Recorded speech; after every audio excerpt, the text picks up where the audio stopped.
Hey, welcome back to the Raptors Weekly Podcast. Still doing the consensus series thing where I bring on people from around the world to discuss the Raptors to get an idea of what they think of the team.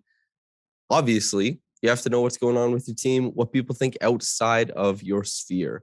And so that's what we're doing here with somebody that I know watches a lot of Raptors games, not because he covers them, but because he's throwing money down, okay? This is a YouTuber who produces terrific basketball content. You can find him on YouTube at Playoff Makai. That's playoff as in playoff, and Makai as in Mikai. Great dude, here to talk ball. How you doing, man?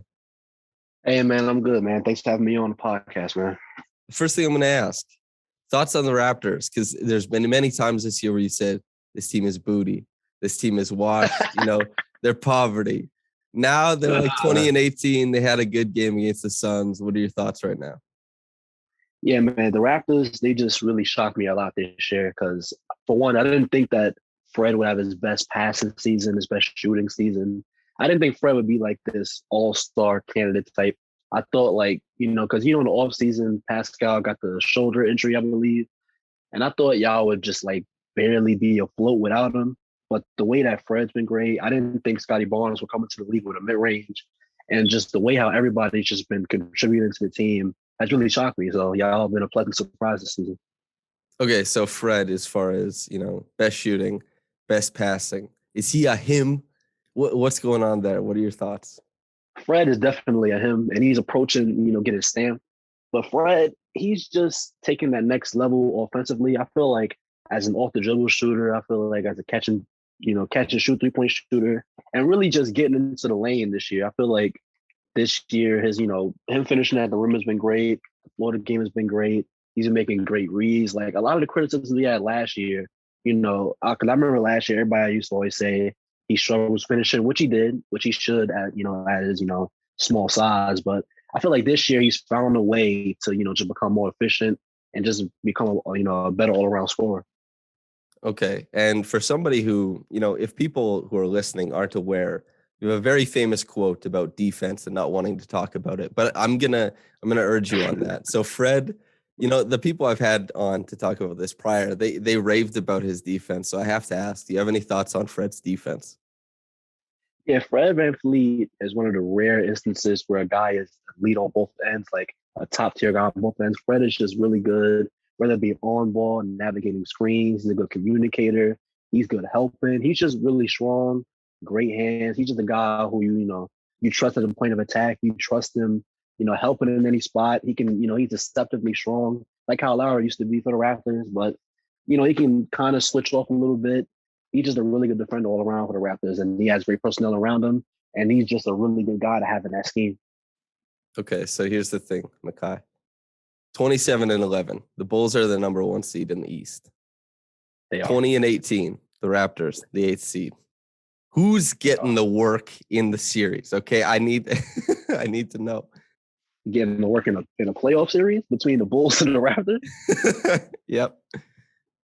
Samson, don't do this to me, man. I don't want to hurt the people's feelings. They're 7-3, past 10. Chicago's 9-1. Sounds like two titans of the industry, head to head. Hey, man, I don't want to hurt y'all feelings, but DeMar DeRozan, we know his work. Zach LaVine, we know his work. Vucevic, he's been kind of better, lately. We know how playoff series will go. It will be fun. I'm not gonna lie, it will be fun, but we have to break y'all hearts. I ain't gonna lie. I say 6 games. I'll give y'all 2 games. Oh wow, 2 for a 1-8 series. That's pretty generous, dude. I'm pretty happy I got that out of you. Yeah, no. I respect y'all now. Y'all have been a pleasant surprise. You got a lot of talent. I like y'all. Okay, who's given Chicago the most problems in the series? If they're stealing 2, that means 2 good games. Who's giving them problems? The most problems I would expect from Pascal, because our wing defenders right now. Why that reaction, man? I love that. But yeah, Pascal, we struggle guarding the, bigger wings. Pascal's I wouldn't say he's like a brutish type wing, but he does go into the lane a lot. And we would have to put Lonzo Ball on him or just swarm him or something. And I think he would either have just great games playmaking, or if we decide not to swarm him as much, he's probably going to destroy whoever we have on him because he's pretty big. I like that a lot. That's some key insights from you. So as far as because I know you've watched the Raptors quite a bit. In fact, I've gotten some of your live commentary. What are your main problems, do you think, this year? Like, what's keeping them from reaching that upper echelon of a team like the Bulls, let's say? It's really the bench, man. Like sometimes when I watch the Raptors, it's like they bring in a guy and he just does something so frustrating where it's like, bro, you're in the way. Like the other day, I placed some money on Fred VanVleet to score, and the spacing was just crazy. He had Precious, and Precious, he's pretty young, so I'm not gonna just kill him for everything. But I have said some very crazy things about him in the past. We're gonna leave that in the past. But sometimes when Precious is on the floor, he can't really do anything outside of the 3-point line. Like if he gets it in the corner, he has to go into a handoff. He has to go into, nothing that's really productive to the team. So Precious frustrates me a lot. And obviously, guys like Zvi, Mihailuk, just guys that's coming off the bench that, you'd rather have better guys in that spot. So really the bench is the biggest issue for the Raptors, I think. Have you been surprised by how good the Raptors starting lineup has been then? Surprised, yeah, I've been really surprised. I'm not gonna lie. I really didn't think Scottie Barnes would be like this coming into the league. Because, pre-draft, he didn't really have a jumper like that. He had like a limited one, but this guy is really just creating off the dribble, like in 15 feet, just pulling up from mid ranges. He had some of those crazy threes against the Nets, I remember. Like Scottie Barnes has been a really, treat this year. So you have a video, Scottie Barnes is him. And so, that'll obviously be linked. People can watch it. If you're listening to this podcast, you like Kai, just go to the article. You'll find a link to the video. But here's the thing. For the people who are here right now, what's the soliloquy? This is what I think is Scottie Barnes. This is why it's him. What's the sell? Well, Scottie Barnes is just, you can sell somebody on the energy alone. Like you just see him, how he acts on the court, how he acts off the court. He's just a really, really funny guy, really fun kid. But then on the court, explosive dunks. He's great in transition. He's going to make great passes, whether it be split actions, whether it be, getting the rebound going, coast to coast. And just some of the moves he pulls off just shocks you.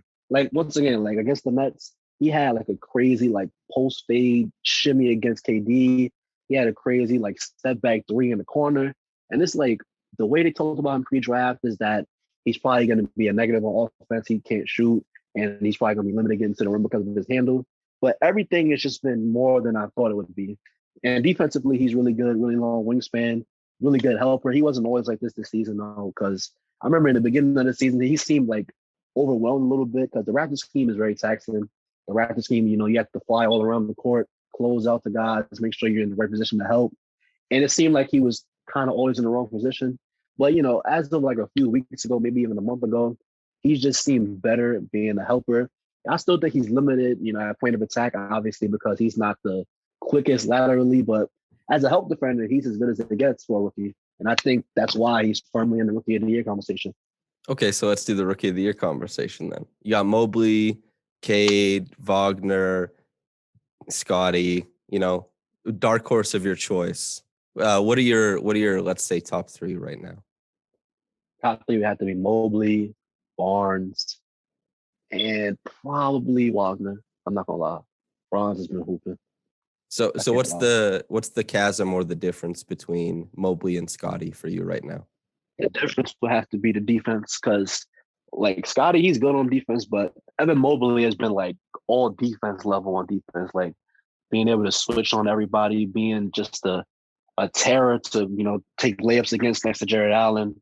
And I just think that the defensive end really separates them. Like, I don't think it's like some giant insurmountable gap, but I think the gap is noticeable enough to where I can have, Evan Mobley in a different level of Rookie of the Year than Scottie Barnes right now. Okay. And as far as Scottie and like the fit on his own team, it's a strange Raptors team. I guess the first thing I'll ask you is like the Raptors. I know you were there, when the Raptors were discussing the idea of this team for the future, a team where they say, we're going to have all guys the same size and they're all going to play across the court at 5 positions. And is there anything from this season that makes you think that that's a valid play style going forward, that they're going to change the way the league plays? Man, this season, the way that the Raptors been building, I like the idea. It's a fun idea because lineups like that are super switchable, but you just have to wonder when it comes to guarding the centers, because I noticed that centers always usually get off against y'all. Like Valanciunas got off. Who else was it? I think it was Aiden yesterday. Yeah, 16. So I think with those kind of lineups, you're going to run into matchups where it's going to be a power center like Jokic or Embiid, and you're going to have a little trouble guarding them. So I think if they can just find a way to kind of mitigate some of those effects of that, I think that can, work long term, because obviously not every team has a power center like that. But I'm saying for like playoff matchups, like you want to be able to stop guys like that, Well, yeah, even I think it was Embiid. He had like well over 30. Yeah, It's Embiid too. every like Aiton, relative to what you think Aiton would do, the Raptors did a pretty good job holding it down. Like that was a really nice defensive game, but you're absolutely correct that like it could be a center from the G League who comes in and like he's gonna get 12 boards and like probably like 16 Mm-hmm. points, and he's gonna come in, he's gonna have those opportunities. And that's what, I know you don't really care about defense that much because the betting lines they go to the offensive side. But as far as like you watch these Raptors play defense, you see that they pinch super hard in on drives. You see that they rotate really easily. You see that they give up a lot of open corner threes and above the break threes. What are your thoughts on the defense? Look, I mean, the defense at this point, it is what it is. I don't think that, like, I think people who criticize the defense are just mad because, you're giving up open threes. Of course, it's going to look bad, but that's just how the scheme is. The scheme has been this way for a long time. And if you're not used to it by now, I don't know what to say. I think the idea behind the scheme is you don't want to give up the most efficient shot of basketball, layups at the rim, potential dunk attempts. And it's not like they're leaving open, crazy 3-point shooters like Steph Curry or something. You know what I'm saying? It's like they're doing it because they don't want to give up efficient shots like that. And they're pretty great at closing out, I would say. They're pretty, at scrambling out to the 3-point line. So, of course, it looks bad when the team is hitting the threes, but when those threes aren't falling and they're not getting into the lane, the defense looks really incredible. Wow, so you're a defense optimist for the Raptors then? Oh, definitely. Hell yeah. That's you're the first person I think of the people I've talked to on the podcast to come out like optimistic. And I like that because opposing views are that's what makes money, man. We're gonna turn this into first take. Okay. And then the offense. Hardly any pick and roll. They run a lot of isolation for Scottie, for Pascal, for OG. They run those handoff weave plays above the break. Does anything stand out to you about what they do offensively? Yeah, offensively, I just think that Nick Nurse is kind of, he struggles on that end, I would say. Because, you look at some of the times where Pascal Siakam has to really work hard for a bucket, and you look at, if you would just run a little more pick and roll for him, let him get downhill, because he's really quick coming off the edge like that and getting, if you let him get downhill, I think you can create more, playmaking opportunities for him and just make things a lot, easier, because like Pascal is great at ISO. I would say he's one of the best ISO scorers in the league, but when you have a guy who can play make like that, you want to get him in the best spots possible. And that extends to, all the players, whether it be OG, Fred, Scottie.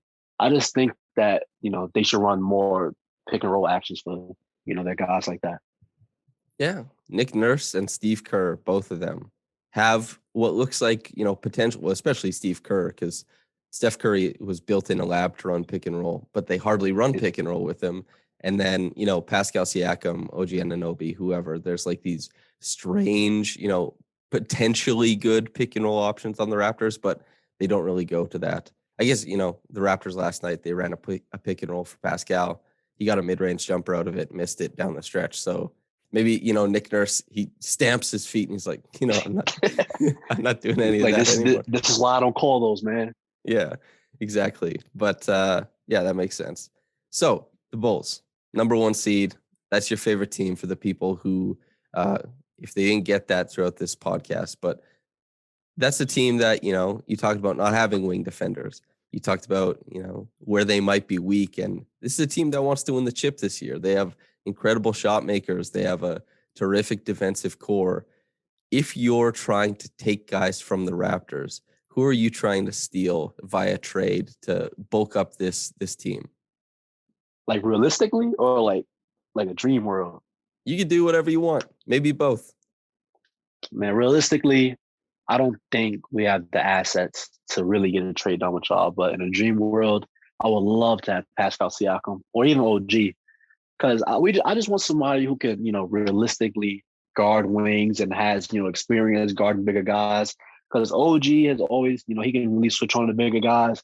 Pascal has experience guarding, Giannis. Because Giannis is the guy that I don't want to say afraid of, but he's the one that concerns me most in the playoffs for the Bulls, because even if we were to construct some sort of wall against them, it would be with not a lot of strong defenders. It would be with a lot of smaller guys. It would be with Lonzo, Caruso, Vucevic, and those are good defenders. But against a power guy who's giant like Giannis, that really concerns me. So if I was to grab somebody from the Raptors, I would definitely want Pascal just to help guard bigger guys like that, because we really struggle with the guys like that. Okay, and since most of the people listening to this podcast are from Canada, DeMar DeRozan, still very beloved in Canada, doing his thing. He's my favorite player of all time. I know you've been loving his season. I just want to get it from your point of view, DeMar's season so far. What's it been like? DeMar has been as good as I, could have imagined. He's been an MVP candidate, an all-star starter candidate. He's been, an amazing mid-range scorer. He always has been, but I just feel like with this year with Vucevic spacing, he has more room to operate. He probes, he gets to his spots and just raises up. He makes and takes a lot of difficult shots, which, sometimes when they don't fall, it looks ugly. But most of the time, he's getting to the rim. He's really great at drawing fouls. He can, he sometimes makes corner three. Sometimes it gets me out of my seat. So DeMar this year has been beyond my expectations for him, because I really thought that Zach LaVine would be the, clear-cut, top-notch guy. But it's really just been both of them at the forefront. And you can even argue that DeMar's been better than Zach LaVine this year. So DeMar has just been, extremely good for this team. He's even been better on the defensive end than I thought, because he's, tagging guys in a low block. He's just making proper rotations. Billy Donovan is getting a lot out of DeMar that I didn't think that he would get out of him.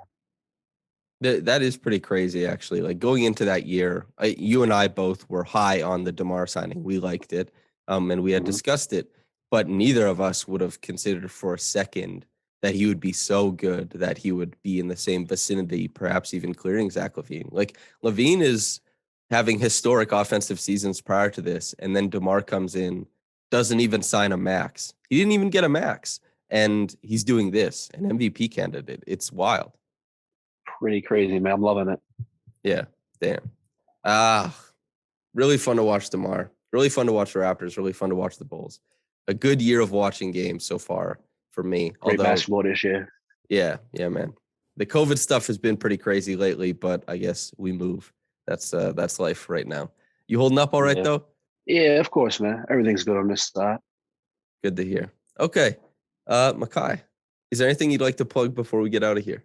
Man, just check out my YouTube channel, as Samson said in the intro, Playoff Makai. We're trying to hit 600 subscribers, so, I drop my little NBA content on there, my little thoughts or whatever. But yeah, man, thanks for having me on the podcast. Yeah, of course. And so for anybody who's looking for that, you just have to go to the article tagged in this podcast, and then, all the stuff will be linked. But as far as if you want to follow him on Twitter as well, get some gambling takes, get the links to his videos when they drop, at Kai French Fry and KAIFRENCHFRY. Kai, thanks for coming on, man. Yeah, no problem, man. Thanks for having me anytime. Yeah, take care. Okay, listener, thanks for tuning in. I think we'll have one more of these, and then the consensus series will be done. But I hope you enjoyed them so far. And whether you got into this in the morning or at night, have a blessed day and goodbye.